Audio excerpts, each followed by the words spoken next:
This is the biggest difference between a trauma response or fear versus your intuition. This is how you kind of tell the difference.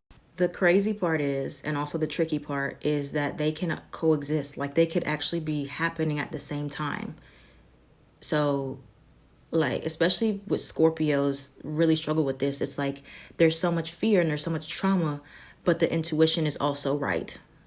So, go figure.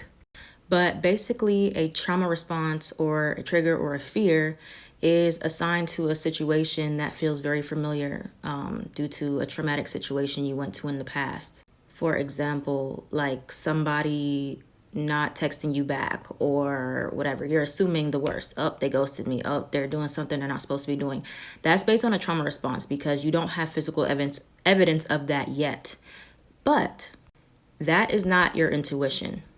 Your intuition can be right about the person, but that voice is a lot more soft. It's subtle. It's still. So, two scenarios can happen here. One, you're having a trauma response. You don't have any physical evidence. You don't have any evidence at all that somebody's doing something to you. But based on a pattern you noticed that happened to you before where you got hurt, then you assign truth to that. There may be no truth.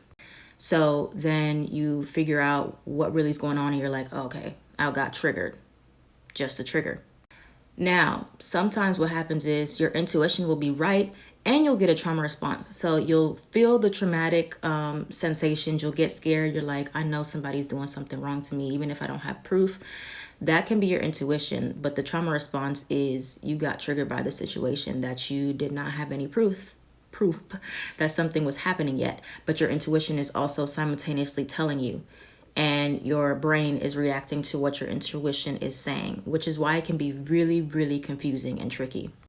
It's also harder with people that you have an emotional connection to because feelings can really get the traumas flowing and triggered, right? But it's easier when you're not close to somebody or it's a stranger. That's why sometimes it's easy when you see somebody and you just feel, ooh, something's off. I don't really like them. Something is weird with their energy. There's no emotional attachment and there's no trauma response, but that's your intuition, just this knowing, something is off with this person. I don't like them. And they may not have done anything to you, but that's intuition. You just know. You just feel it. You don't have proof, but you feel it. Trauma responses are very loud. It's abrasive. It's a lot of anxiety.